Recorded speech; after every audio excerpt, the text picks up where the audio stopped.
gas gen I bethau ramantus. O, sori, so well i mi gyflwyno'n hyn I chi basa. Dwynwen ydw I. Nawddsant cariadon Cymru. Aniwylliant. Dwi'n gwybod. Dyla Santes neu Nawddsant, sef rhyw fath o brif sant cariadon Cymru, fod yn ramantus a bod wrth I bodd efo blodau, calonnau, swsys a siocled. Wel, dwi yn joio siocled. Ond dydy'n stori I ddim mor syml â hynny. Felly gawn ni warad o'r pethau lyfu-dyfu yma, please. Felly pwy ydw I a be ydy'n hanes I? Wel, yr ateb i'r cwestiwn cyntaf ydy Dwynwen, un o 24 merch y brenin Brychan Brycheiniog. Oedd gen I 23 chwaer. Go iawn. Roedd hyn yn ôl yn y 5ed ganrif. Do, ddari chi glywed fi'n iawn. Y 5ed ganrif. Felly dros 1,500 o flynyddoedd yn ôl. Dwi dal yn edrych yn dda am fo oed yn dydw. Ond mae'r 5ed ganrif mor bell yn ôl a mae'n hoi yn, wel, mae'n dechrau mynd. A dwi'n cweit yn siŵr pwy ydw I na be di'n hanes I a bod yn onest efo chi. A dydy'r llyfrau hanes ma ddim yn cofio'n iawn chwaith. Neb yn gwybod y gwir go iawn am I fod mor bell yn ôl. Dim hyd yn oed hwn, y llyfr hyd a lledrith yma. Sbiwch be dwi 'di ffindio. Mae'n bosib mai rigrawst oedd ei mam. Rigrawst? Mam? Dwi'm yn cofio. Ond da chi'n gwybod beth sy'n arbennig amdana ni'r Cymru? Dydy anghofio ddim yn opsiwn. Yn lle anghofio, da ni'n adrodd straeon yn rhannu chwedla.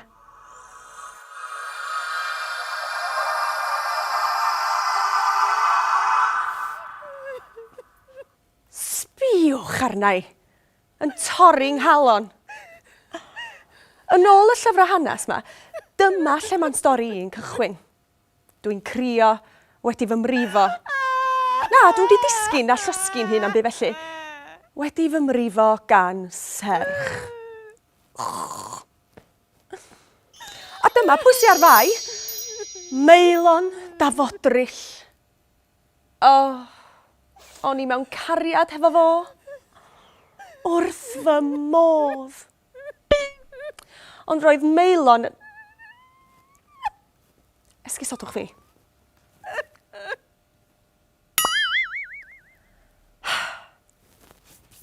Na welliant. Roedd Meilon wedi torri'n nghalon I. Doedd o ddim y dyn o'n i'n meddwl oedd o. Roedd o wedi bod yn reit gas efo fi. Ymosod arna fi. Felly nes I benderfynu rhedeg I ffwr.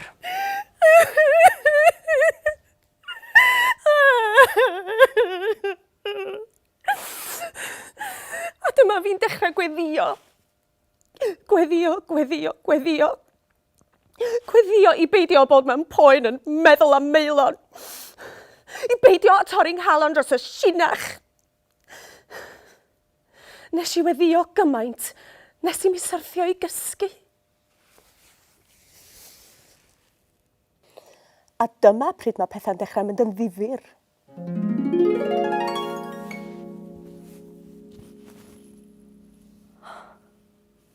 A dyma fi'n dechrau breuddwydio. A dyma 'na angel yn ymddangos. Peidiwch ag ofni, canis mae gennyf newyddion da o lawenydd mawr. Angel, stori anghywir. Stori'r geni di'r lein yna. O, ie? O, sori. O, ie, Dwynwen. Oce. Ef y ddiod yma I leddfu dy boen a thrwsio dy galon. Diolch, Angel. Dwi ddim fel arfer yn cymryd diod gyn bobl ddiarth, ond ymreiddwyd I ydy hon, a mi o'n I wedi bod yn gweddio a gweddio. Mae'n eitha amlwg i mi mae angel gan Dduw ydy hon.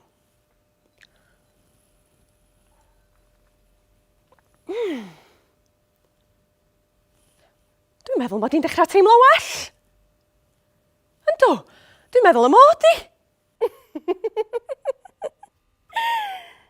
Pam ti'n chwerthu'n gymaint? Wel, mi fyddi di'n teimlo lot gwell pan weli di beth sydd wedi digwydd i Meilon. Rosyd, roedd y diod yma wedi troi Meilon yn dalp o rew. Roedd o wedi rhewin gorn.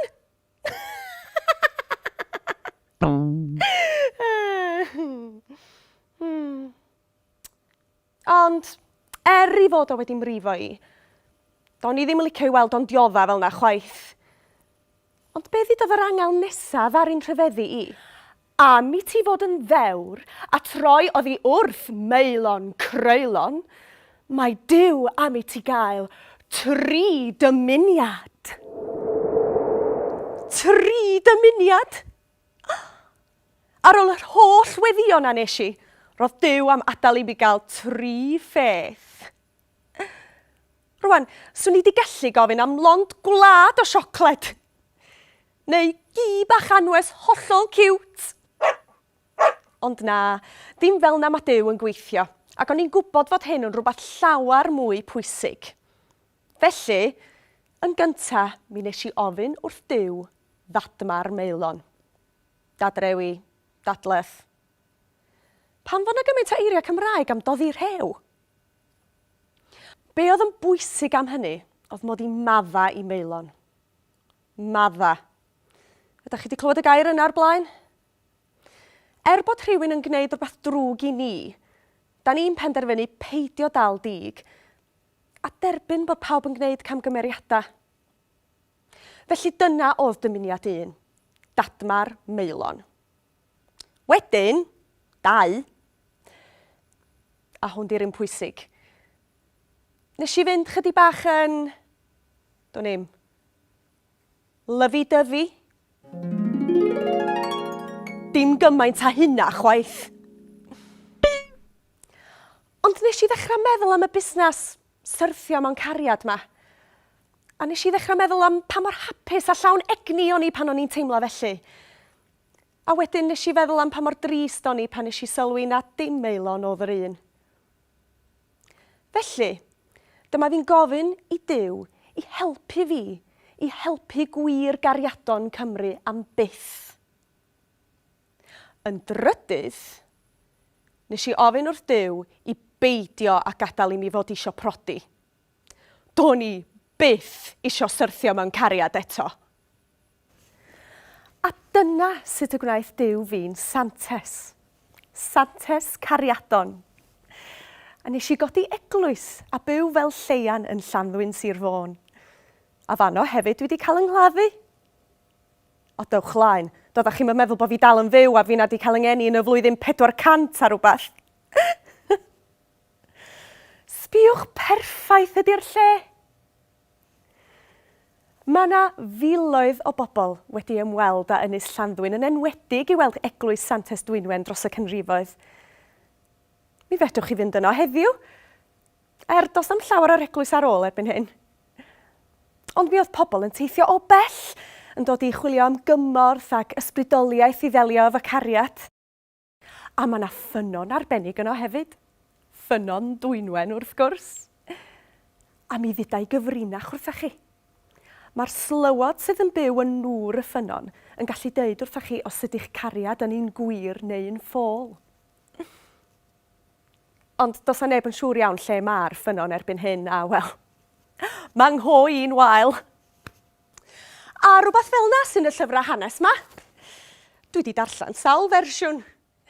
A mae yna ambell lyfr yn dweud na fi ydy Santes anifeiliaid sâl a chlwyfedig Cymru hefyd. Wel, dwi yn caru anifeiliaid. A mi oedden nhw yn dieddol o ddod atai yn Llanddwyn pan oedden nhw'n diodda. Dwi'n cofio. Dwi'n meddwl. Felly, os ydych ci neu gath neu bysgodyn aur yn sâl neu'ch bwdji'n teimlo'n dodgy, gweddiwch arna i. Ond mae yna un peth pwysig nad ydy'r llyfrau hanes ma'n ddeud wrthach chi. nath Duw ddim cadw at ei air yn llwyr. Ydych chi'n cofio be oedd yn rhydydd dymuniad i? Do'n i byth isio prodi, a do'n i byth isio syrthio mewn cariad eto. Wel, mae'n wir, nes i rioed fod isio prodi wedyn. Ond, mi nes i syrthio mewn cariad. A dos gen i ddim cwilydd deud wrthych chi chwaith, dwi mewn cariad efo fi fy hun. Dwi'n caru fi. A mae Duw yn gwybod fo hynny'n beth pwysig, i garu ni'n hunan mwyn caru eraill. A dyna pam mae'r 15 o Ionawr mor bwysig i bawb. Dydd Gŵyl Santes Dwynwen. Nid diwrnod cariadon, diwrnod cariad. Felly, be am i chi fynd ati i yrru neges bach i rywun? Neu gwell beth, pan anwch chi gardyn Santes Dwynwen, mae cardyn wastad yn beth hapus a hoffus yn dydi? Reit. Dowch ar stwff lyfi-dyfi na i mi. Ooh.